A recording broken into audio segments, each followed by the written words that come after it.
Bonsoir à toutes et à tous et ravi de vous retrouver comme tous les soirs sur Média TV dans 60 minutes pour comprendre. Nous sommes le vendredi 13 novembre. Vous le remarquez, nous ne sommes pas dans le décor habituel de l'émission.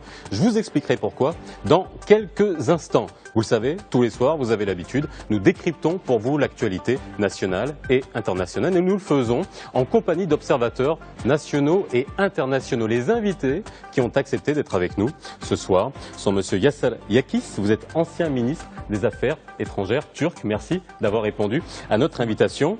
Anas El Goumati, vous êtes président du Sadr Institute, un think tank libyen basé à Londres. Et enfin, Hasni Abidi, vous êtes directeur du CERMAM, le centre d'études et de recherche sur le monde arabe et la Méditerranée à Genève. Merci messieurs d'être avec nous ce soir.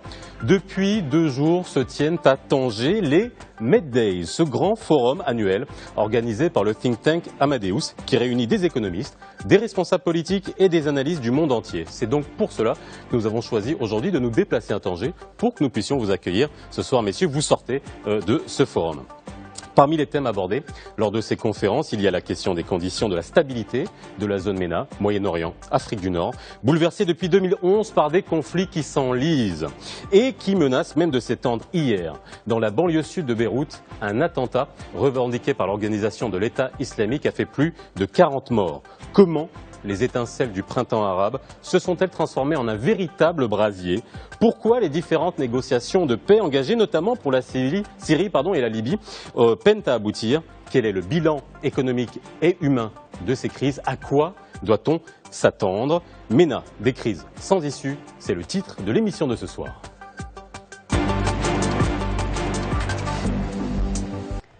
Syrie, Libye, Tunisie, aujourd'hui la Turquie et le Liban. Le printemps arabe né dans l'enthousiasme il y a plus de 4 ans laisse derrière lui des foyers de tension et de guerre qui déstabilisent toute une région. En Syrie, après plus de 4 ans de guerre, 300 000 morts et près de 4 millions de réfugiés, toujours pas la moindre solution en vue. La guerre civile oppose d'un côté les rebelles à majorité sunnite, ils occupent le nord, la banlieue de Damas et les zones rurales, aux forces loyalistes qui s'appuient sur la communauté alaouite dont le clan Al-Assad est issu et qui tiennent les grandes villes et les zones côtières. Très vite, cette guerre civile a été instrumentalisée par beaucoup de pays et dès fin 2012, à la 4e conférence du peuple syrien à Marrakech, une coalition anti-Assad voit le jour. Une coalition contestée par la Chine et la Russie qui protège le régime Al-Assad. Moscou ravitaille en flux tendu l'armée syrienne et pour cause. Ses motivations sont de diverses natures. Économiques d'abord, car Damas reste un client de longue date de l'industrie de défense russe. Ensuite, militaire avec le port de Tartous, dernière base russe en Méditerranée. Et géopolitique enfin. Le Kremlin a très mal vécu l'intervention de l'OTAN en Libye en 2011, scénario que Poutine refuse, voire se répéter. Revenons justement sur ce conflit qui déchire la Libye depuis presque 5 ans. Début 2011, la Libye emboîte le pas à ses voisins. Le peuple descend dans la rue et réclame le départ de Kadhafi au pouvoir depuis 42 ans. Face à la répression des manifestations, le 17 février 2011 est décrétée journée de la colère. Une journée qui marqua le début d'une guerre civile de 8 mois dans le pays. Et comme en Syrie, cette guerre s'est internationalisée rapidement. La communauté internationale reconnaît le Conseil national de transition. Et sur le terrain, l'OTAN appuie les rebelles pour faire tomber le régime. Ce qui se produit le 20 octobre 2011 avec l'assassinat de Kadhafi. Mais au lieu que cet événement majeur unisse les Libyens, il enfonce au contraire le pays dans des blocages politiques et l'instabilité a gagné du terrain. Depuis août 2014, la Libye est divisée en 2 coalitions, avec 2 autorités exposées aux influences étrangères. Le Parlement de Tobrouk, élu en juin 2014, est reconnu par la communauté internationale, et de l'autre, celui de Tripoli, dominé par des islamistes. Ce climat profite aux organisations terroristes comme l'État islamique. Du coup, le conflit libyen impacte l'ensemble de la région. Et la crise syrienne, c'est pareil. L'onde de choc touche désormais des pays de la région jusque-là stables. C'est ainsi que depuis quelques mois, la Turquie est le théâtre d'une vague d'attentats. Le Liban n'est plus à l'abri non plus. Hier, un double attentat a frappé le fief du Hezbollah dans la capitale Beyrouth. Messieurs, 60 minutes pour essayer de comprendre et de résoudre tous les conflits de la région. Je sais que c'est très peu. Vous avez d'abord commis, Hasni Abedi, ce livre, Monde arabe, et je reprends le titre parce qu'entre transition et implosion, c'est finalement le titre qu'on aurait pu choisir pour cette émission. Je vous remercie encore une fois de vous être échappé du forum Maydays pour être avec nous sur ce plateau pendant 1 heure. Alors, c'est vrai que à chaud, vous faire réagir sur l'attentat qui a touché le Liban au cœur hier, qui a fait plus de 40 morts. La question était, est-ce que ça allait arriver ou quand est-ce que ça allait arriver, Hasni Abedi?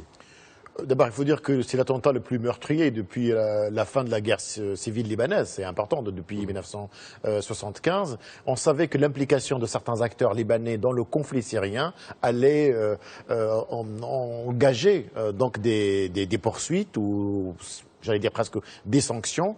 Malheureusement, nous avons un groupe qui non étatique, qui est l'État islamique, qui a menacé le Hezbollah. Aujourd'hui, malheureusement, le Liban, qui est le maillon le plus faible dans la région, qui subit de plein fouet. D'abord, il y a une crise politique interne. Jusqu'à maintenant, nous n'avons pas de président. Le chef de gouvernement, il essaye de diriger les affaires courantes. Donc, l'État n'est pas du tout stable. Et avec le Hezbollah, qui est devenu un acteur majeur avec l'Iran dans le conflit syrien, le Liban aujourd'hui est devenu bien sûr un terrain d'influence importante. Tous les médias internationaux disent que c'est le fief du Hezbollah qui est touché au cœur. Est-ce qu'aujourd'hui c'est vraiment le Hezbollah qui est touché ou c'est tentative de déstabilisation ou d'étendue du conflit? Alors, je crois que quand vous regardez les deux côtés, du moins au niveau des frontières, de la Libye, de la Syrie et le monde, ça a pratiquement disparu. Il n'y a plus de frontières entre les deux. Alors, regardez toute la région. C'est ce qui se passe au Yémen, c'est ce qui se passe au Bahreïn depuis le 2011. Et quand on regarde, il y a comme quoi il y a une course pour le pouvoir. Et le Liban et la Syrie est le théâtre de cette course pour le pouvoir. Il faut comprendre que ce qui se passe dans cette course, que le Hezbollah a fait des déclarations très fortes en indiquant que non seulement ils ne sont pas contents de la révolution en Syrie, mais ils veulent jouer leur propre rôle. Et je crois que c'est une bombe à retardement et il était temps que ça arrive. Et ce qui s'est arrivé en Syrie aujourd'hui arrive au Liban. Yasser Yakis, votre lecture finalement de cet attentat qui a eu lieu au Liban hier? J'ai toujours pensé que le Liban est un pays vulnérable à cause de sa dimension, mais à cause de sa proximité au cœur de la crise syrienne. Et maintenant que Hezbollah est devenu un des acteurs majeurs impliqués dans la crise syrienne, on pouvait s'attendre, n'est-ce pas, que le Daesh n'allait pas chômer, n'est-ce pas, pour donner une réaction.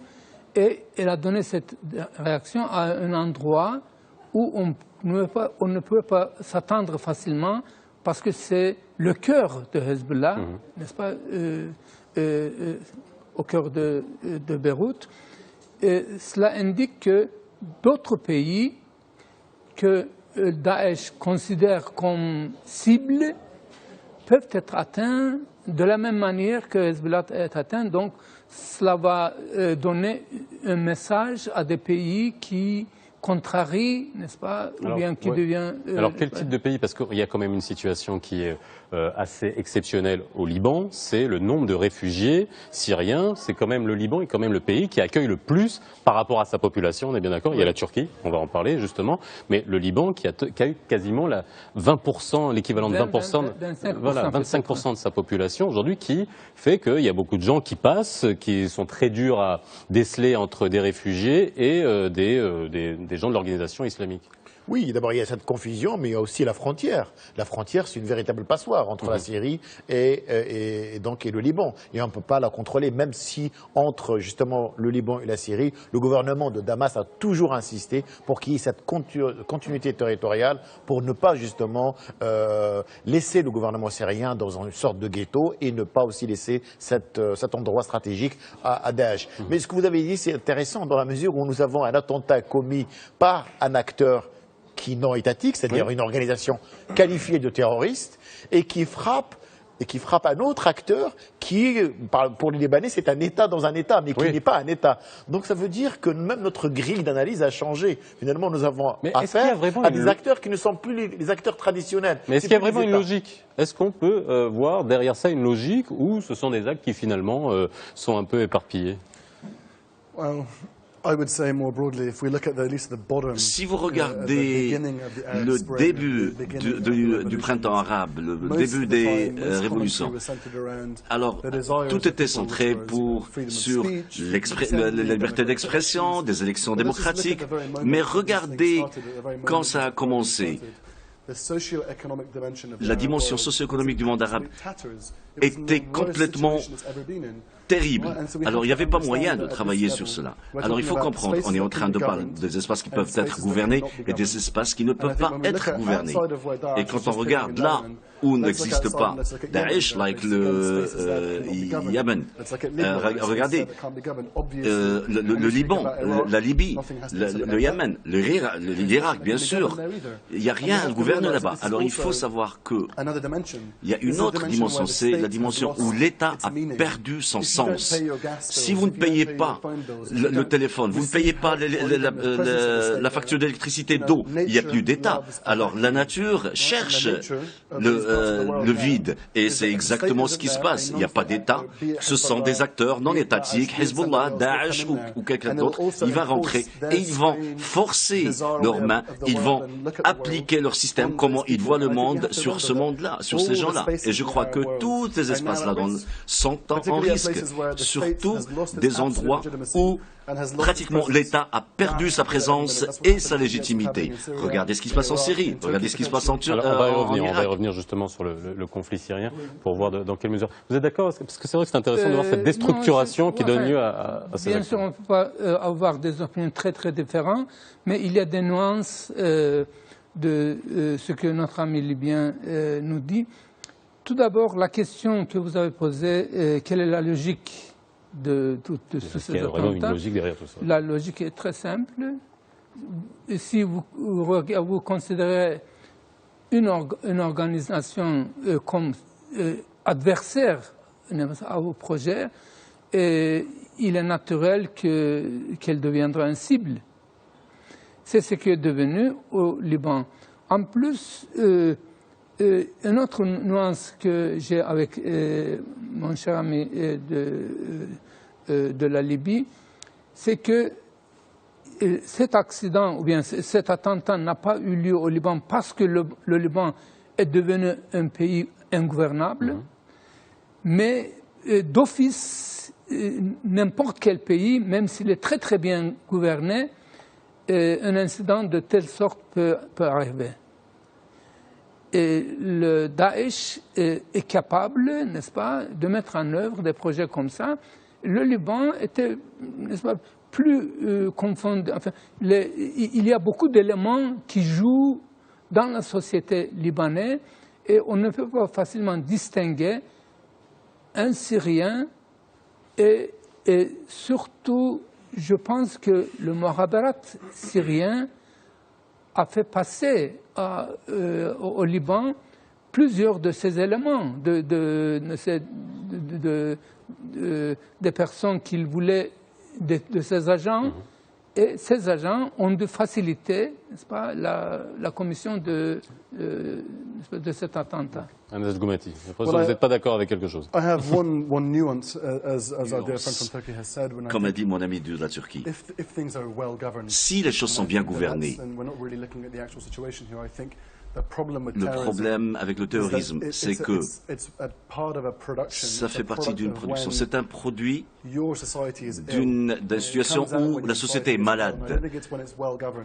Ce n'est pas seulement quand elle est bien gouvernée, mais quand il y a un malaise, quand il y a une maladie. Si on pense tellement en termes de renseignements, trouver qui est mon ennemi, qui est mon ami, on est des gens, on est des êtres humains, on n'est pas des ennemis. Rappelez-vous, l'ennemi, ce n'est pas l'ennemi, la Syrie n'est pas l'ennemi, mais nous avons des gens qui sont vulnérables. On est en train de parler des éléments vulnérables, tels que la sécurité, la justice, un peuple vulnérable. C'est ça ce que je veux dire par qui c'est qui donne de quoi manger, qui c'est qui peuvent donner un abri à ces gens. Aujourd'hui, vous avez Daesh, ils ramènent de quoi manger, ils ramènent la santé. Bachar al-Assad ne fait pas ça. L'État ne fait pas ça. Alors aujourd'hui, il y a une négociation entre Daesh et le peuple. Et quand vous parlez des endroits, et quand vous dites vous êtes mon ennemi, vous oubliez tout ce qui a à voir avec la gouvernance. Aujourd'hui, il n'y a pas de justice. Et s'il y a quelque chose qui ne garantit pas ma liberté, ma sécurité, je ne vois pas qui c'est l'ennemi qui est l'ami. C'est dommage qu'on parle de cela. Après 4 ans de rêve du printemps arabe, même les Libanais ne vont jamais oublier ça. Ce qui est important à souligner, c'est que ce n'est pas le fait que le Liban soit ingouvernable, mais c'est-à-dire qu'il y a un composant de la vie politique libanaise, parce que le Hezbollah, avant que ce soit une milice, c'est un parti politique qui a gagné les élections. Mais dans un pays qui est fragile et vulnérable, où un acteur devient lui-même faiseur d'opinion, il fait de la politique étrangère au détriment du pays. Et on peut parler aussi de l'Irak, c'est-à-dire quand vous avez l'Irak des milices, ce qu'on appelle les milices populaires, ou Katibet Abou al-Abbas, etc., donc des brigades qui ne sont pas officiellement dépendants de l'État et qui sont aujourd'hui un acteur dans la politique syrienne. C'est ça qui est important, c'est-à-dire non seulement l'affaiblissement de l'État central, et comme les Peshmerga. Aujourd'hui, on a la bataille de Sinjar qui est très importante. Tout le monde parle, bien sûr, de Peshmerga. Et on oublie que, évidemment, c'est vrai qu'il y a le Kurdistan, mais il y a un gouvernement central aussi à côté. Donc, on a l'impression qu'aujourd'hui, les relations internationales nous offrent une lecture très intéressante et inédite. C'est que l'État classique, aujourd'hui, n'est plus le même et que parfois, il est débordé par d'autres acteurs pour plusieurs raisons. Alors, qui d'entre vous va être capable d'expliquer en quelques mots aux téléspectateurs ce qui se passe en Syrie? On a parlé du Liban, et puis on voit bien que tout ça est interconnecté. Aujourd'hui, si on devait faire un point, quelqu'un qui sort d'un placard, qui n'a pas regardé les news depuis 3 ans ou 4 ans, en Syrie, qu'est-ce qui se passe? Celui qui sort d'un placard, moi je te conseille de revenir au placard. Rester dans son placard, parce que c'est pas beau à voir. Oui. Parce que c'est vraiment c'est difficile, mais je laisserai bien sûr à M. Yakis et à Anas de commenter. Mais la situation en Syrie, c'est que c'est le même scénario au départ, c'est-à-dire que nous avions une volonté de la part de plusieurs jeunes qui sont sortis pour, par exemple, protéger ou pour demander la libération de petits jeunes Hamza à Deraa, et ensuite la réponse du pouvoir. Comme vous disiez, c'est des velléités démocratiques au début. Après, la réponse sécuritaire, la réponse militaire a radicalisé l'opposition. Il se trouve qu'en Syrie, bien sûr, c'est une véritable mosaïque. Donc, plusieurs ethnies, plusieurs confessions. Ça n'a pas aidé les choses. Et vous avez un pouvoir qui est lié, le pouvoir militaire, en tout cas, le pouvoir de Bachar, un pouvoir alaouite, un pouvoir basé sur les services de renseignement aussi, ne veut pas disparaître du jour au lendemain. Et on a radicalisé l'opposition. On a même joué le spectre de Daesh au départ, et on sait que Bachar al-Assad a libéré plusieurs centaines de terroristes qui étaient dans des prisons. Et ensuite, ce qui s'est passé, c'est que les islamistes, il faut le dire, dans leur composante modérée ou la composante radicale, sont devenus des agents, des entrepreneurs de plusieurs puissances régionales et aussi internationale, ce qui a transformé un peu cette crise, au lieu d'une crise locale, à une crise internationale. Mais je répète, le gouvernement, le pouvoir est responsable parce que l'héritage est catastrophique des années Assad, et c'est pourquoi on est dans cette situation inextricable. Aujourd'hui à Vienne d'ailleurs, aujourd'hui et demain, on aura une rencontre très intéressante, donc samedi à Vienne, où on a tous les pays, on avait 3 ou 4, et du coup il y a plus de 16 États. Et c'est très intéressant aussi pour nos téléspectateurs, ça veut dire que c'est fini, c'est plus la Russie ou les États-Unis qui gèrent ce monde, mais on élargit à d'autres pays parce qu'ils sont incapables. C'est un monde multipolaire et chaque État vient avec sa proposition de sortie. Les Russes, ils ont une sortie, et même le sultanat d'Oman a une sortie de crise. Les Égyptiens ont une sortie de crise pour justement trouver une solution. Alors, moi je vais poser une question, vous pouvez rebondir, mais que tout le monde peut se poser. Si Bachar part, qu'est-ce qui se passe ? Parce que ça, c'est aussi la grande question qu'on peut se poser, qui n'est pas en odeur de sainteté en France, et après on commence à dire « Ah, il faut peut-être rediscuter avec Bachar », et après ça devient encore l'antéchrist, entre guillemets. S'il part, qu'est-ce qui se passe ? Moi, je crois qu'il va rester. Je crois qu'il est plus fort qu'il l'était il y a 2 ans. Je crois que la situation va évoluer. Mais c'est très bizarre. Si je viens de Mars, par exemple, si je venais de la Lune, par exemple, et j'atterris et je regarde la série et je regarde les 2 parties qui sont en conflit, ISIS et le régime de Bachar. En qualité de quelqu'un qui vient de Mars, qui est la partie légitime? Qui c'est qui a un gouvernement légitime en termes de leur violence? Quand on va aller à prison, comment ils traitaient les gens une fois ils ont capturé quelqu'un? Et si on regarde le type de violence qu'ils ont, la décapitation, lancer des bombes à partir d'hélicoptères. Aujourd'hui, en 2015, alors en train de parler de Bachar al-Assad est la seule option, parce qu'on est obligé de voir ISIS à côté de nous, ou l'État islamique. Nous avons des gens qui veulent toujours la même chose. Il y a de l'opposition qui a été radicalisée, c'est vrai. Daesh a gagné beaucoup de terrain, c'est vrai. Mais la population qui est en train de quitter la région pour la Turquie, pour la Jordanie, pour l'Europe, cherche une maison où il y a une sécurité. Ils ne cherchent pas que des bombes tombent sur leur tête. Ils sont en train de chercher un abri, de quoi manger, la santé, l'éducation. Je crois qu'il y a une grande dichotomie entre l'État islamique et Bachar. Je crois, si vous vous rappelez, dans le passé, tous les gouvernements du Moyen-Orient, à chaque fois que vous demandez vos droits légitimes, alors où sont mes droits, où est ma sécurité, ou quoi que ce soit, et pourquoi est-ce que vous vous plaignez? Regardez ce qui se passe en Israël. Et vous oubliez tous vos problèmes, tous vos droits. Mais aujourd'hui, on est en 2015. Quand vous demandez vos droits, il vous dit, regardez ce qui se passe chez l'État islamique. C'est vraiment une situation terrible. Et pour répondre à votre première question, si Bachar al-Assad devait partir, on aura toujours la même dichotomie. Quelqu'un va émerger de l'élite militaire. Je ne crois pas que Bachar a une personnalité très forte. C'est les gens qui sont derrière lui qui sont de le pousser. Et c'est les militaires, c'est le régime militaire. C'est ce qui est le plus important aujourd'hui en Syrie. Tout d'abord, je pense que les acteurs étrangers, la lecture des acteurs étrangers aux Syriens n'était pas la bonne tout à fait au début. Ils pensaient que l'échec de Bachar était imminent et ils ont fait leur préparation ou bien leur intervention, ou bien ils ont pris une action, n'est-ce pas, une initiative selon cette pensée. Mais il s'est avéré que Bachar al-Assad n'était pas aussi faible que ça, pour plusieurs raisons, parce qu'il a peut-être... après avoir vu la fin de Mohamed Kadhafi au Liban, en Libye, et le départ de Ben Ali de la Tunisie et le destin de Moubarak en Syrie, il a dû se dire que si je réprimais avec plus de force ces jeunes gens, n'est-ce pas, qui font des démonstrations dans la rue, je pourrais avoir un autre résultat. C'est une chose, ça peut être n'est-ce pas, sa façon de voir. Deuxièmement, c'est peut-être l'élément, son entourage qu'il a hérité de son papa, n'est-ce pas, de père Bachar al-Assad. Ce cercle de corruption, n'est-ce pas, qui l'a entouré, ne l'a pas permis de faire les réformes nécessaires, n'est-ce pas, pour peut-être satisfaire les démonstrateurs. C'est une chose. Ensuite, les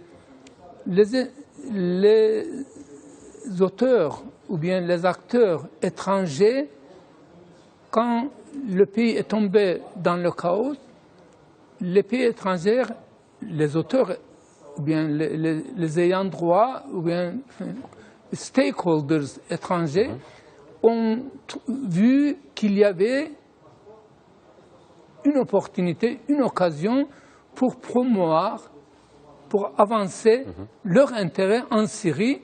Et c'est comme ça qu'ils ont intervenu et cela est devenu plus compliqué. L'arrivée de Daesh, n'est-ce pas, c'est le résultat de chaos qui a commencé de régner dans le pays. Alors, vous étiez ministre des Affaires étrangères turc. voulais savoir ce qui devait se passer, la position d'Erdogan et les Occidentaux qui reprochaient à Erdogan justement d'être anti-Bachar el-Assad. Pour quels objectifs? Aujourd'hui, la position de la Turquie, c'est quoi? Est-ce qu'elle est lisible par rapport à la Syrie? Ça continue d'être illisible. Ah bon? Elle était lisible à votre époque? Eh bien, j'étais toujours opposé à l'implication de la Turquie dans la crise à tel point la Turquie pouvait rester un petit peu à l'écart, mais tout en ouvrant ses portes ou bien tout en apportant son soutien aux réfugiés dans le sol syrien plutôt que de recevoir dans ce pays. Parce que quand nous avons commencé d'ouvrir les portes, ils sont venus en grande masse. Au début, la Turquie considérait le chiffre de 100 000 réfugiés comme, n'est-ce pas, ligne rouge. Maintenant, nous avons 2,7 millions de réfugiés syriens. Même ça peut être davantage parce qu'on ne peut pas le compter. Ce que la Turquie devait faire au début, c'est de rester un petit peu à l'écart, de ne pas s'impliquer dans un pays où il connaît mal les équilibres. C'était une faute peut-être capitale. Et j'ai essayé d'expliquer ça au ministre, à mon successeur, M. Davutoglu, oui, quand il était ministre des Affaires étrangères, mais il a pensé que c'était ce qu'il fallait faire. Et j'ai l'impression que la Turquie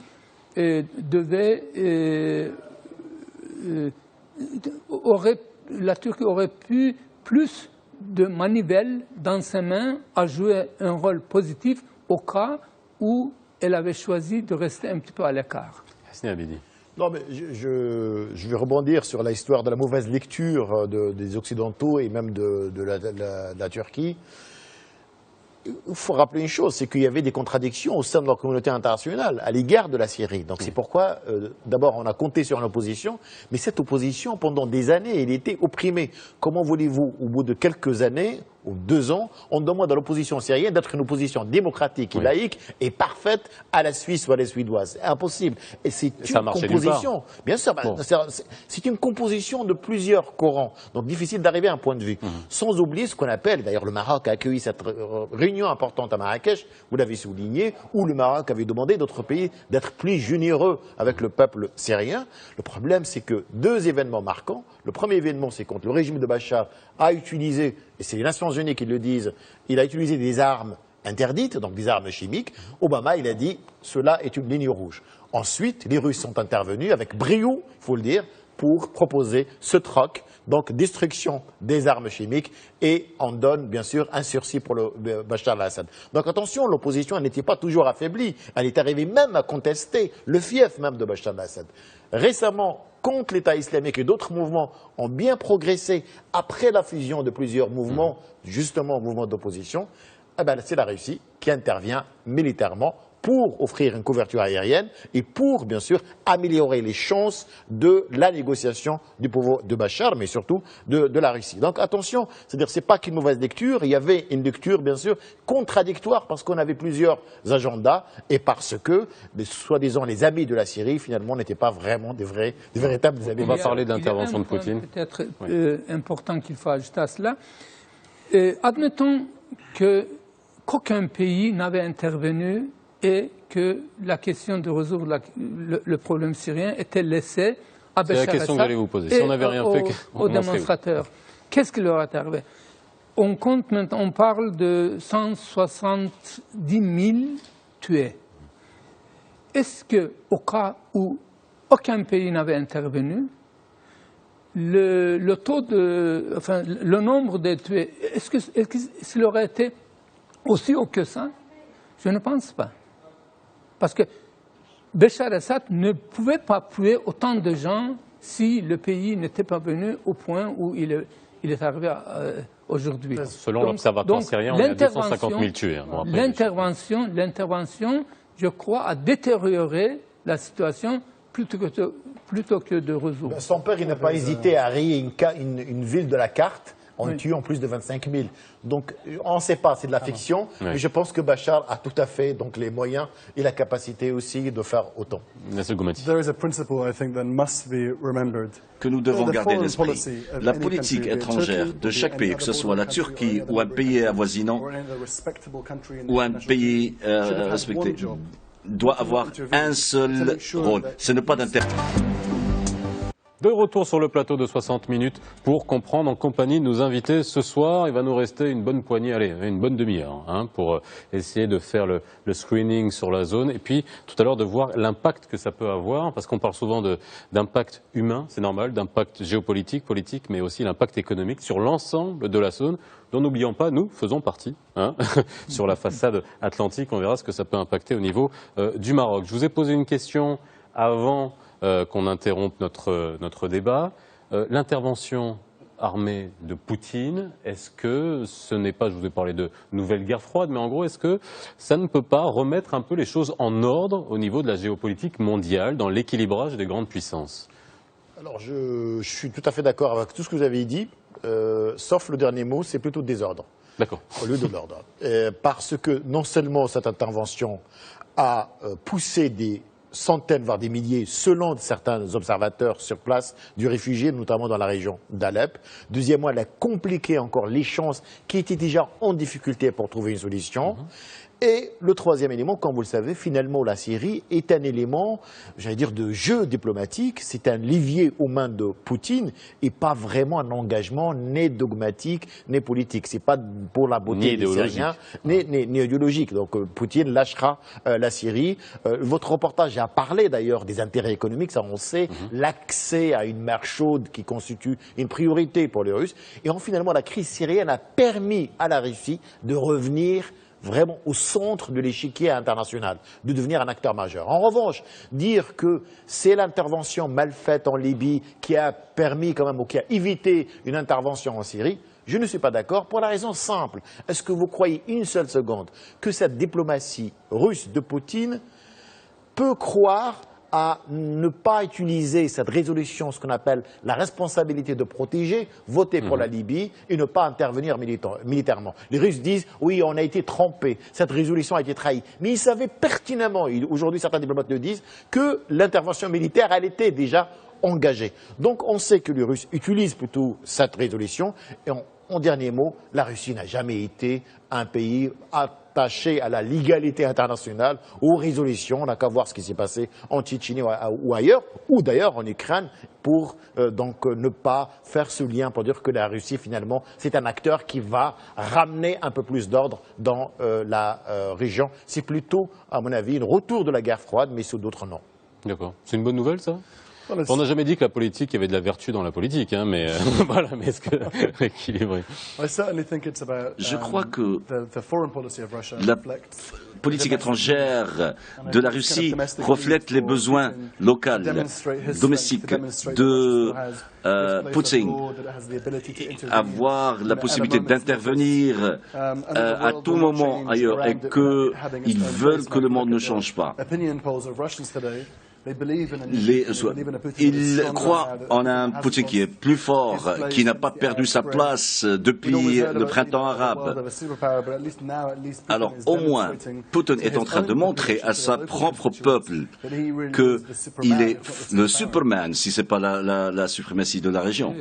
Je crois que si Poutine n'avait pas utilisé cette occasion pour intervenir, pour prendre un rôle en Syrie, son prestige à l'intérieur du pays aurait subi beaucoup de pertes. Parce que si on regarde un petit peu l'histoire des développements politiques en Russie, après le démembrement de l'Union soviétique, d'abord la Russie a essayé de mettre en ordre l'intérieur, n'est-ce pas? Ensuite, ce qu'on appelle le near abroad, n'est-ce pas, les bords, les frontières proches. Et maintenant que cela a été fait, c'est les pays où il avait une présence, où la Russie elle avait une présence. Une de ces régions était le Moyen-Orient Et le pays où la présence russe était le plus sentie, c'était la Syrie. Et la crise syrienne a présenté à Poutine ou bien à la Russie une occasion très propice pour revenir à la région. Et plutôt que de penser que la Russie le fait pour les beaux yeux des Syriens, il faut penser qu'il le fait pour revenir et s'établir dans la région. Pour la beauté des yeux des Russes. Oui, est-ce qu'ils peuvent continuer, n'est-ce pas, cette présence? Ça dépendra des choses, des circonstances, n'est-ce pas, de la réaction des États-Unis pour commencer et peut-être de la communauté internationale. Vous avez parlé de prestige. On sait qu'il y a beaucoup de démocraties occidentales qui dirigent au sondage, qui dirigent à l'opinion publique. Je ne pense pas que ça soit le cas de Poutine, non? Si, il est très sensible. Oui. Mais on parle de prestige, on ne parle pas d'opinion publique. Oui, mais c'est important, c'est-à-dire le prestige, ce n'est pas les centres d'opinion, mais c'est-à-dire la télé, la couverture de Poutine, la guerre, c'est incroyable. C'est-à-dire la télévision publique officielle, les médias, comme ils parlent de l'intervention russe en Syrie, c'est comme le retour de la Russie, c'est comme le retour vraiment d'un sauveur de région. Mais il y a un élément très intéressant, c'est que finalement, vous savez, les relations internationales, quand on ne trouve pas assez de moyens à l'interne pour être fort, on les cherche ailleurs. Et Poutine, il a trouvé une occasion de rêve dans un président en face, qu'il faut dire, sans peut-être conviction, il n'aime pas la politique étrangère, ou il ne veut pas s'engager parce que, évidemment, avec le prix Nobel de la paix, en fin de mandat, il ne veut pas d'engagement militaire. Poutine est fort, pas seulement parce qu'il est fort, c'est parce que Obama est faible. Parce qu'Obama, il a cette idée-là, diriger le monde, comme il dit, par l'arrière. Donc, vous savez, quand on est, en tout cas, le chef d'État d'une plus grande puissance, on ne peut pas se permettre de dire ça. Et on voit d'aujourd'hui, d'ailleurs, avec l'accord nucléaire sur l'Iran, avec aussi les contradictions de la politique étrangère américaine, pourquoi Poutine, aujourd'hui, il brille? Parce que les autres sont absents. C'est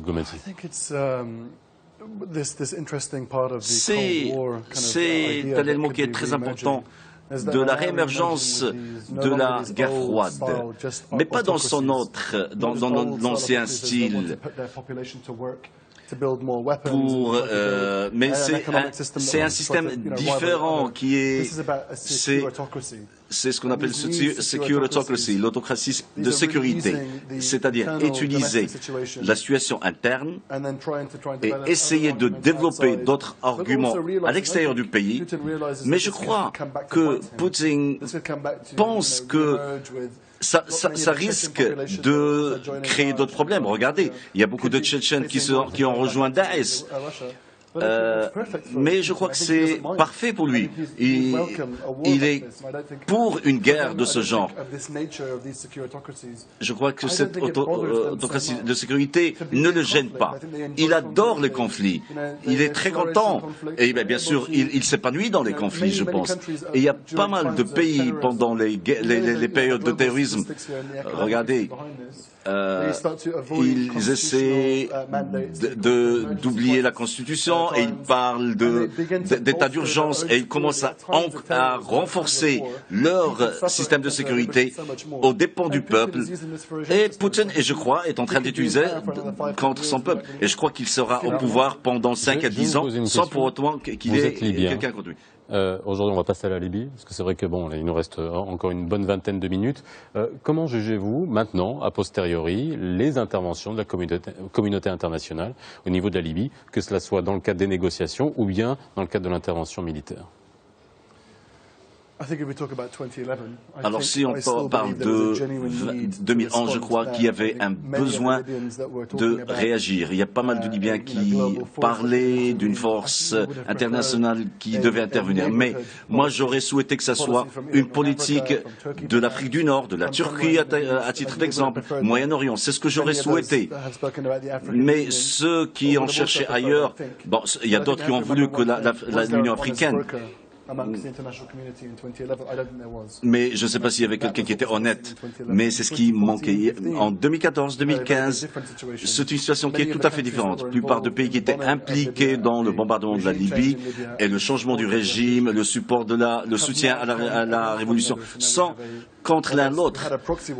Nous avons aujourd'hui ce que nous appelons une guerre par procuration entre la Turquie, le Qatar, l'Union, les Émirats Arabes Unis, l'Égypte. Il faut être clair. D'un côté, il y a eu des changements depuis 2011 pour les Libyens eux-mêmes. Quelques changements ont été positifs, alors d'autres ont été mauvais parce que l'opposition n'a pas développé d'idées politiques. Mais le problème aujourd'hui en Libye, c'est qu'on n'a pas établi les règles du jeu. Les règles du jeu sont simples. Si vous avez un ennemi politique, c'est-à-dire qui développe quelque chose, vous faire souffrir. Alors, il faut qu'il soit décrit de manière... On le décrit comme terroriste, ou un sympathisant d'un terroriste, ou un membre dans le groupe de Daesh. Une fois vous le décriviez en termes militaires, c'est un terroriste. Et vous pouvez lui faire ce que vous voulez, parce que c'est ce que justifie votre... Alors comment est-ce que vous voulez que le pays soit démocratique? Si les politiciens sont en train de se couvrir, s'ils croient que l'autre parti politique est un terroriste et qui va peut-être utiliser la force d'un autre pays. Regardez, en 2014, 2015, la Libye est dans une situation désastreuse, malheureusement. Quelques mots, je vais me faire violence, mais... les Libyens ont toujours milité pour avoir un gouvernement représentatif, un parlement représentatif. Aujourd'hui, la situation, c'est que nous avons deux gouvernements et deux parlements. C'est paradoxal, mais ça montre finalement que les deux acteurs protagonistes qui sont en guerre, qui ont les deux aussi des armées et des milices, utilisent les mêmes instruments, qui sont la pluralité, une constitution, etc. Et nous avons un acteur international, les Nations Unies, parce que vous savez, l'épuisement des deux parties appelle l'étranger, qui essaye aussi, qui dialogue sur ce qu'on appelle les appartenances tribales, les appartenances régionales, qui appelle pour un gouvernement d'union nationale pour aller plus tard vers un gouvernement représentatif, un parlement. Ce qui manque aux Nations Unies, ce qui manque à ce médiateur, c'est quelque chose qui existe auprès des deux acteurs, mais pas aux Nations Unies. C'est quoi ? C'est que la force, le droit seul, sans la force, il n'arrive pas. Ça veut dire qu'à un moment donné, il faut absolument avoir les moyens de cette ambition-là, d'arriver à un accord entre ces deux parties. Les autres ne veulent pas parce qu'ils savent qu'ils ont acquis un statut social et politique grâce au port des armes, grâce aussi à cette manne financière, même s'il est en difficulté. Il y a toute la difficulté de la communauté internationale d'arriver non seulement à donner de la force à cette solution, pour dire maintenant c'est stop, sans oublier aussi une intervention sincère, et c'est pour ça que je dis sincère, parce que j'ai l'impression que le reste du monde n'est pas sincère, sur les pays qui influencent sur les acteurs régionaux. Et heureusement, quand vous avez, par exemple, les pays voisins, l'Algérie, le Maroc, l'accord de Skheirat a été signé ici, qui joue plutôt un rôle très positif, et même les Tunisiens, pour la Libye. C'est pourquoi je suis d'accord avec Anas, quand il a commencé par le Maghreb, la Libye c'est notre joyau de l'Afrique du Nord. C'était important. En 1958, la déclaration est venue de Tanger pour penser à la construction du Maghreb, alors que les pays étaient sous occupation. Je pense que la solution d'abord, ou l'approche, elle doit être des voisins du Maghreb, et les pays du Maghreb ont les moyens, ont la capacité de proposer une solution et une approche pour les Libyens. Vous remettez le doigt sur l'unité arabe. Yasser Yakis. Sur la Libye Sur la Libye, oui. Parce qu'après, j'aimerais qu'on parle de l'impact sur la région. Sur la Libye, ce que j'ai appris pendant 40 ans de la pratique diplomatique, n'est-ce pas, que j'ai fait, c'est que l'intérêt national compte toujours avant tout ce qui est d'autre. Tout aspect géostratégique. Géostratégique. Alors, les pays, n'est-ce pas, qui ont trouvé une occasion, n'est-ce pas, de promouvoir leur intérêt en Libye, ils se sont saisis de cette occasion pour faire ce qu'ils veulent, et les circonstances internationales, n'est-ce pas, la facilité.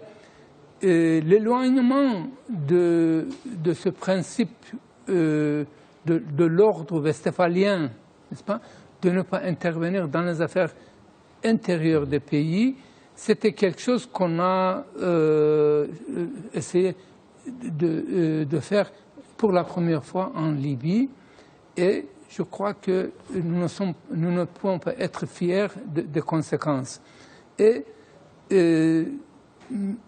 l'honnêteté de la communauté internationale en Libye était mise en question et je ne peux pas dire que cette honnêteté, n'est-ce pas, était visible et que cet examen, la communauté internationale a échoué dans cet examen d'honnêteté en Libye.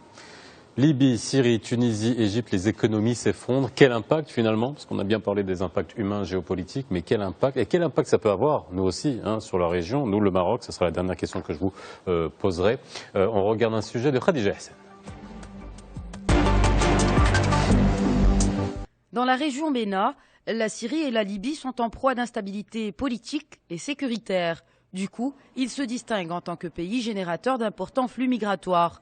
Les scènes de naufrage en Méditerranée sont depuis quelques mois quasi quotidiennes. Le cap des 800 000 migrants et réfugiés ayant traversé la Méditerranée depuis janvier a été franchi. Les pays voisins de la Syrie abritent 97% de ces réfugiés. Et au niveau régional toujours, les conséquences de l'exode syrien sont fâcheuses. Les gouvernements des pays d'accueil sont dépassés face à la pression migratoire. Jusqu'à début novembre, plus de 650 000 migrants sont arrivés en Grèce. La Turquie, en première ligne, accueille 4 fois ce chiffre. 2,5 millions de personnes ont trouvé refuge sur le sol turc. Cette crise de migrants pèse lourdement sur les économies des pays d'accueil. Il est donc grand temps de promouvoir la coopération multilatérale pour la gestion de cette crise migratoire, la plus grosse qu'a connue l'Europe depuis la Seconde Guerre mondiale. Un sommet UE-Afrique sur cette crise se tient actuellement à Malte afin de tenter de trouver un moyen de freiner le flux migratoire en provenance d'Afrique. Une réunion qui cache mal une Europe sans vision commune. On annonce dans la foulée le lancement d'un fonds d'aide à l'Afrique doté d'1,8 milliard d'euros. Par ailleurs, Bruxelles multiplie les promesses de soutien à Ankara, mais rien de réellement concret. Les 28 tenteront de se mettre d'accord lors du sommet du G20 dimanche à Antalya. Alors, on le voit bien que toutes les économies de ces pays ont reculé, que ce soit des chutes du PIB, les taux de chômage qui sont absolument incroyables. Bon, c'est tout à fait compréhensible aujourd'hui. Est-ce qu'on mesure et est-ce qu'on mesurera à court, moyen, long terme ce que ça peut représenter sur la région, que ce soit la zone Moyen-Orient, Nord-Afrique, cet impact économique qui semble catastrophique dans ces pays-là? Ça va prendre beaucoup de temps pour savoir l'étendue de cette crise ou de ses conséquences, parce que les promesses des pays européens n'ont pas vu le jour. Rappelez-vous, on est dans une situation, on dépend de nous-mêmes. Il va falloir qu'on trouve nos propres solutions, du moins internellement, nous parler entre nous. Il y a pas mal d'atouts. Il y a des pays qui sont très riches dans la région, qui peuvent s'entraider. Libye était un des pays les plus riches de la région, mais aujourd'hui c'est une situation difficile. Regardez le prix du pétrole. Ça a aussi impacté les prévisions des budgets des années à venir, que ce soit la Libye, l'Algérie, les pays du GCC. Je crois que maintenir un régime n'est pas une bonne chose. Je crois qu'aujourd'hui, on va passer à des systèmes d'austérité. Et bien sûr, on va attendre que Londres ou que Paris ou que New York décident pour nous. Regardez ce qui s'est passé en Grèce et regardez ce qui s'est passé au Portugal il y a 10 ans de cela. Ce sont des pays qui ont souffert. Et pour eux, c'était juste des millions, mais pour nous, c'est des milliards. La question centrale dans non seulement ce qu'on a appelé le printemps arabe, mais la transition. Parce qu'il faut rappeler que ces soulèvements, le déclencheur était plutôt la mauvaise situation économique, l'amélioration de la situation sociale qui est partie de la Tunisie. Donc ça, c'est un sujet important. Le deuxième élément, c'est qu'il se trouve que dans le pays pionnier de la transition, à savoir la Tunisie, où elle a commencé un petit peu à jeter les bases d'une transition, c'est-à-dire une constitution pluraliste, etc., c'est là où un autre pays voisin, la Libye, qui a absorbé quand même une bonne partie de la population, à la fois tunisienne et égyptienne, est en difficulté, donc presque une guerre civile larvée, et le retour de ces milliers de Tunisiens et d'Égyptiens avec un fardeau énorme sur le trésor, sur le budget de deux pays qui sont déjà fragiles. Mauvaise nouvelle encore, c'est le printemps vraiment de mauvaises nouvelles, le printemps arabe, c'est que les économies officiellement de l'Europe, à ce moment-là, elles étaient en réelle difficulté. Ils avaient d'autres chats à fouetter, la situation en Grèce, et la situation en Irlande, et la situation au Portugal. Et donc, ils n'avaient pas assez de moyens. Et malgré les promesses, Anas en a parlé, on n'a rien reçu. Il faut rappeler une chose, c'est que le coût de l'unification allemande a coûté, selon les économistes, 4%. Il représente 4% de ce que les pays en transition avaient besoin pour soutenir ce changement. Pierre Rosanvallon, un grand sociologue français, disait toujours que la transition démocratique, si elle veut réussir, elle a besoin de deux pieds, ou elle marche sur deux pieds. Le premier pied, c'est un état de droit. Le deuxième, c'est une bonne redistribution. Si vous n'avez pas une bonne gestion économique, on ne peut pas espérer à cette situation. Le dernier élément, c'est bien sûr pour dire que la situation économique est mauvaise, c'est que quand les pays comme la Libye et la Tunisie et l'Égypte se sont enfoncés dans une situation sécuritaire très importante, les gouvernements ont tout de suite eu le retour à l'ancien réflexe, c'est-à-dire l'approche sécuritaire. Plus de policiers, plus de militaires, plus d'achats d'armement, ce qui va encore saper le budget qui devrait aller à la danse, à la musique, à l'art, à l'éducation, à la santé, à la création de l'emploi. Donc on revient à la case départ qui a créé les soulèvements Mais est-ce que ça ne va pas donner des opportunités de business dans les années à venir pour les multinationales qui lorgnent la Libye, qui même dans des situations qui sont conflictuelles, on a quand même des mouvements pour aller voir s'il y a matière à investir. Oui, bien sûr, c'est l'autre revers de la médaille.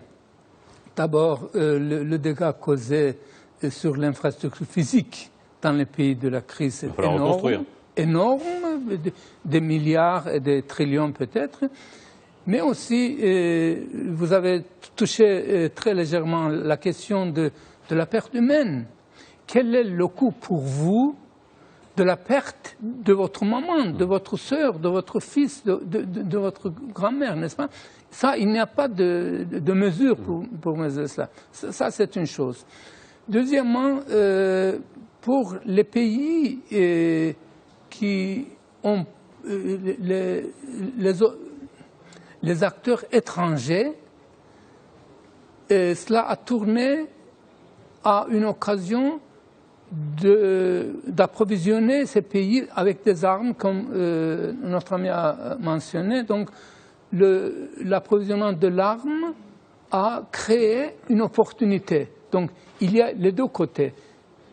Les pays qui ont intervenu ne souffrent pas directement de toutes ces conséquences, mais ils ont l'avantage. Maintenant, il y a aussi la question des réfugiés. L'Europe a commencé de sentir les effets négatifs de la crise quand ils ont commencé de voir les réfugiés venir à leur porte. Mais pour certains pays, même cela est devenu un avantage parce que la main-d'œuvre non qualifiée, n'est-ce pas, ils avaient besoin de la main-d'œuvre non qualifiée et les réfugiés syriens, n'est-ce pas, peuvent facilement combler ce vide. Donc il y a beaucoup de choses qui ont les deux revers.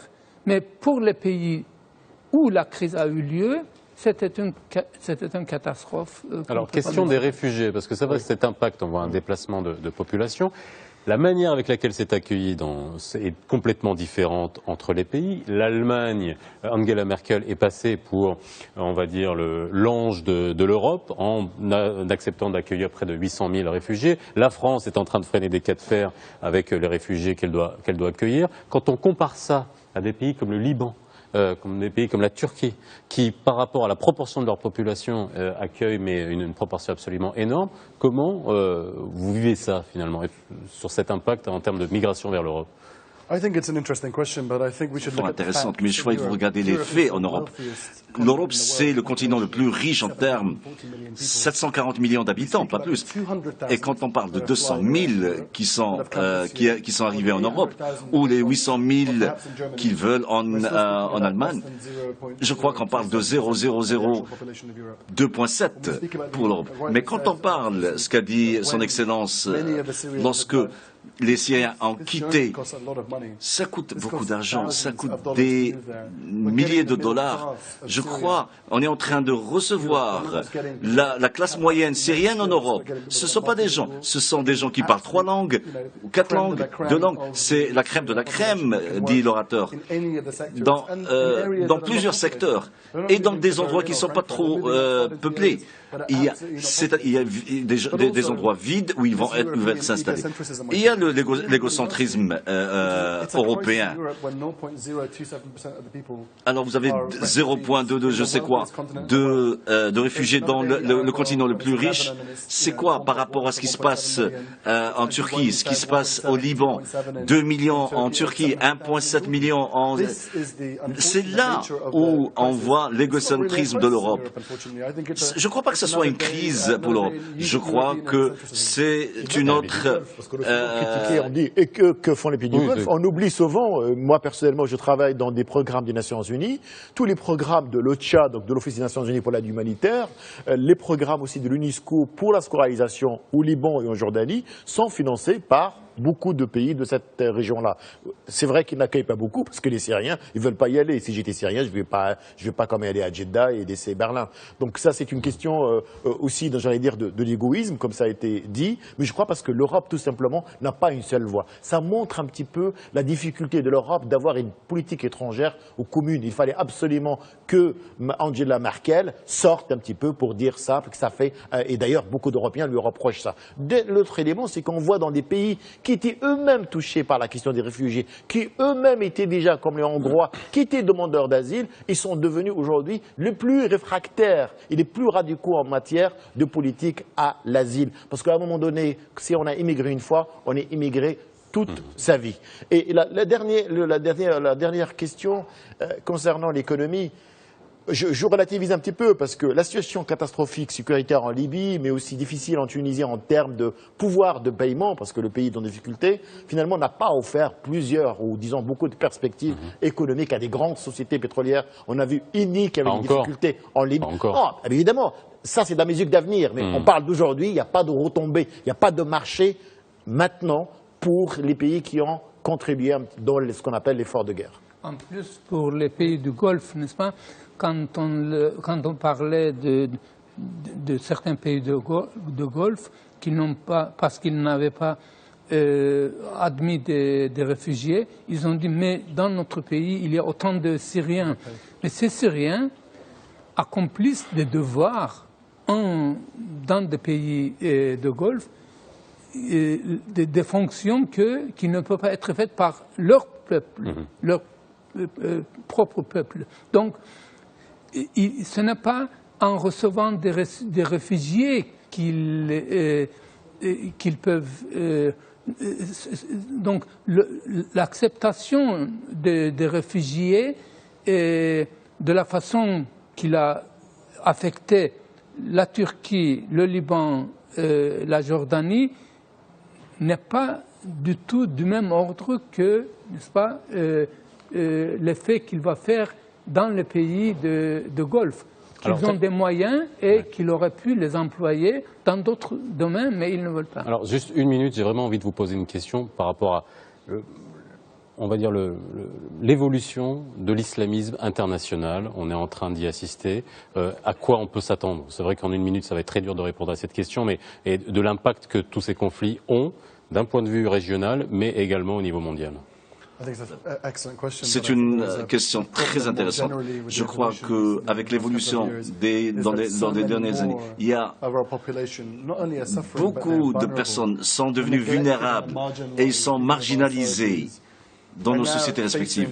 Et aujourd'hui, ils sont, au lieu d'avoir l'assistance, l'aide de l'État, ils sont aujourd'hui à la merci des islamistes avec un fusil dans la main. Mais on n'est pas à nous dire, venez vivre avec nous. Regardez, l'Irak et la Syrie, c'est avec une population de 86 millions qui veulent contrôler sa version du monde. Mais il faut aussi garder à l'esprit que on va essayer de sortir de ce problème. Il va falloir penser à que ce soit question économique. Alors, pourquoi est-ce qu'on n'a pas une alternative économique pour le Fonds monétaire international? Pourquoi est-ce qu'il faut attendre jusqu'à ce que le Fonds monétaire international vienne nous donner des solutions? Il faut qu'on fasse quelque chose de plus intéressant. Et je ne crois pas que c'est un problème qui va disparaître. Très vite. 2 secondes. En 10 ans, on a eu Al-Qaïda. Ils ont frappé 2 bâtiments. Et vous vous rappelez la lettre qui a été envoyée à Mus'ab al-Rouhi, il a dit « Calme-toi ». En 2014, Al-Qaïda a dit « On n'a rien à voir avec Al-Qaïda en Syrie, en Irak ». Non, l'ISIS pour eux, c'est des extrémistes. Il leur dit en 2014-2015. Dernier mot, parce qu'on doit rendre l'antenne. Moi, j'ai fait un lexique qui s'appelle le lexique pour comprendre l'islam et l'islamisme, parce que souvent en Europe, on nous parle de l'islam, de l'islamisme politique. Mais il est plus petit, c'est un petit dictionnaire, parce que vous savez, les journalistes, ils n'ont pas beaucoup de temps pour lire. Merci. Et l'idée, c'est que, vous savez, nous avons des franges entières de la société qui votent pour des projets islamiques. Donc, c'est-à-dire des partis politiques à référence religieuse. On ne peut pas faire abstraction de ces populations-là. Elles existent parmi nous. Comment faire? Donc, il y a de la place pour des partis islamistes. Comment l'islamisme politique peut se développer, peut se domestiquer pour devenir un courant politique comme les autres? Il accepte l'alternance, comme un Nahda en Tunisie. Vous savez, c'est pas par les écrits, c'est pas la théorie, seule la pratique.